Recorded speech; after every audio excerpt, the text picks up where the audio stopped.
Take a look at this one. What the f is this? To put on a stove to heat blowing, or? It's a drone. It's a drone. Can you figure out how you do with it? Flies this way. Well, I guess you put out the propellers. Yes. So and so. Look here. Can you fly up and down? How do you lock the... This is up. Yes, I understand.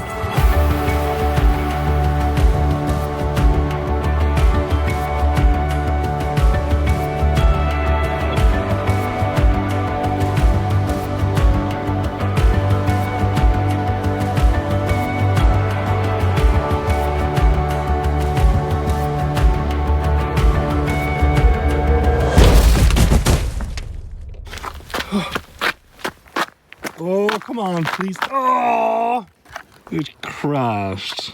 Oh, well. It's actually recording still. Is there any way to attach it? I don't know. I'm tricking on it. Oh, no, there's a crack. Super limb. You can, yeah, we need some super glue. We're gonna head back to the studio and use some super glue.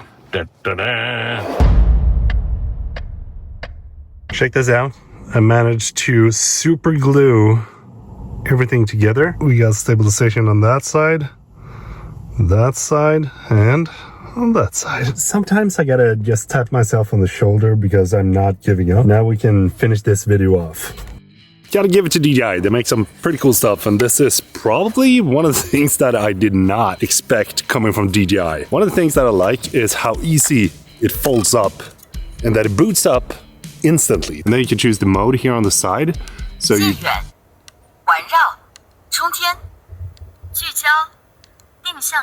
Wow, it talks Chinese. 环绕 充电 吹潮 Let's try How do I do this? Start. Go. Nope. May the force be with you. I have no idea how to start this thing. It's all starting to become a little bit too high-tech for me when you don't have the remote and you don't have like everything that you control it with, but... Nope. Do we hold it?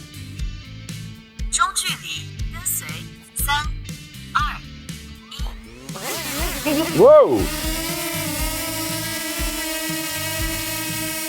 There we go. We got it following. Okay, so is it recording now? Or how do I know if it's recording? Record.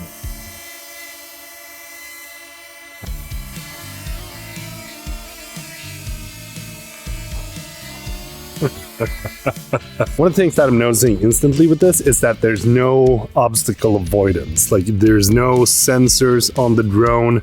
The only thing that I do think we have here in the front is a little bit of LiDAR, same as the Air 3S. That also means that when you're flying this, in a scenario like I got behind me here, you gotta be cautious. But we do have to give it a try though. Just to make sure that we don't crash, I'm gonna use the remote for this, but it's gonna be interesting to see. So I'm just gonna mark myself here and I'm gonna put on active track. And it even said obstacle avoidance is unavailable. We're gonna give it a try and see how it performs when we're moving into the forest. Like, this is one of the stress tests that I love to do when it comes to drones. Not because this is a scenario that I usually put my drones into, but it kind of tells you how good the performance of the drones, you know, obstacle avoidance and sensors and those kind of things are. And I'm walking in a pretty straight line here, so we're gonna have to see if it keeps up with me or if it crashes into a branch.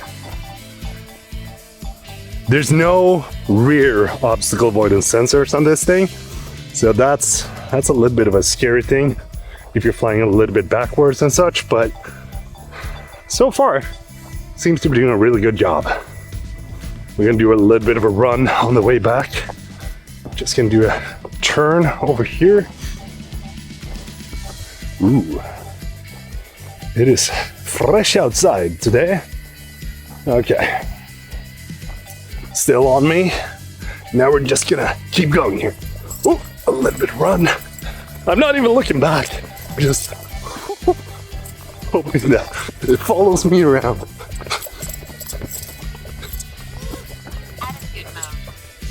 Oh. I don't know what happened, but it lost me. I gotta say, I'm a little bit scared doing these tests. Man, it's an expensive drone, but again, it's always fun to see how they perform. And in this case, I gotta say that I think it performed really well.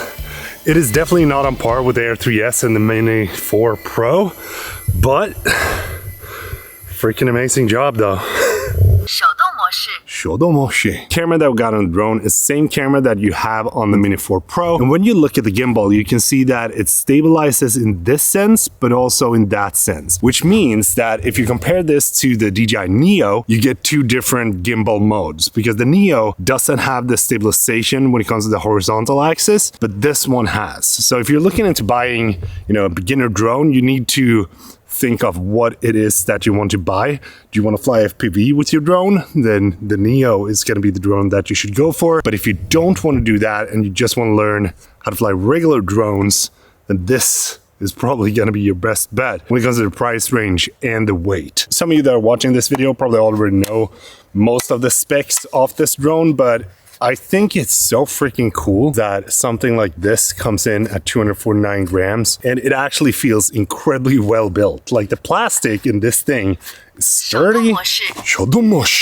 Overall, I gotta say the build quality is something that I really like, but that is also something that DJI has never really failed to deliver upon. Looking at the prop guards, you can see that they have this weird fender kind of vibe. The fenders feel solid. They feel well built, but I'm gonna have to evaluate this over time to see how durable they actually are. This entire folding mechanism feels so freaking genius, and my son, he knew instantly what he was going to do with this. He folded it up in like 1 second.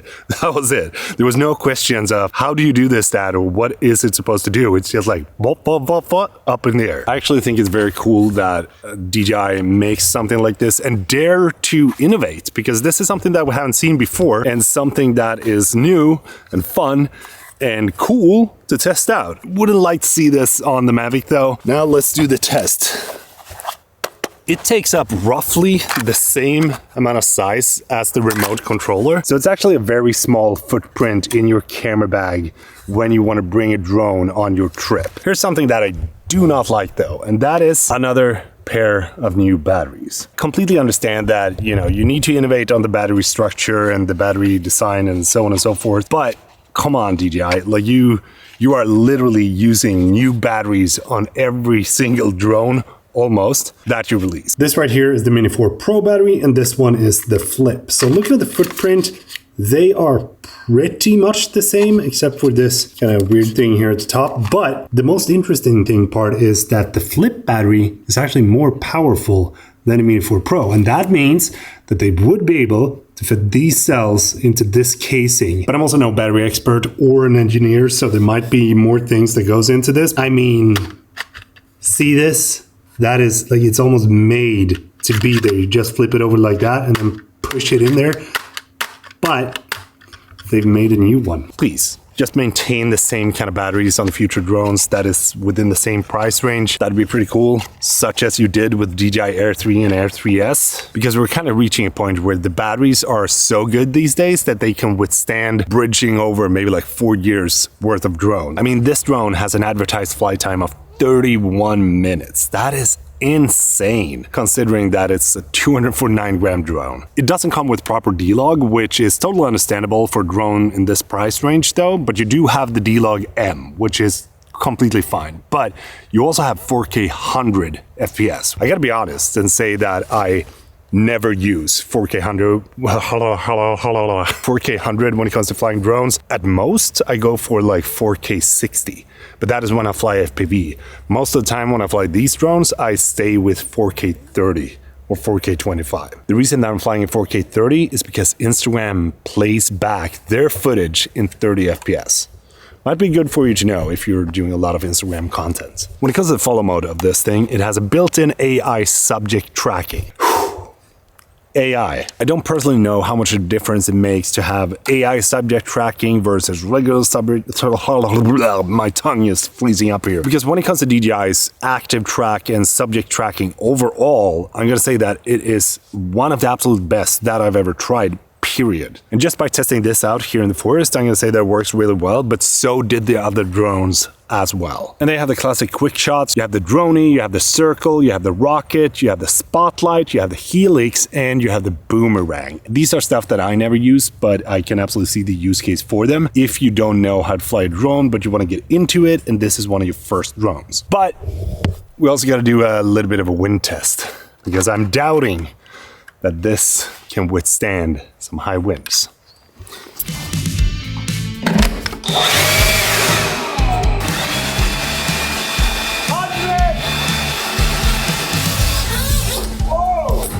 Still works. It actually broke just where I glued it, so we're gonna have to glue it again. Like, the wind resistance was actually better than I thought it would be. Now let's try out the Mini 4 Pro to see which one compares the best.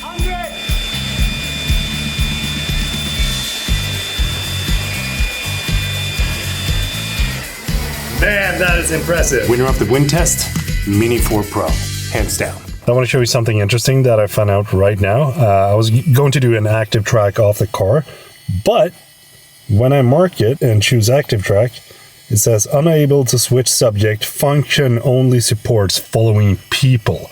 So you can't actually do the active track on a car. I guess we're going manual.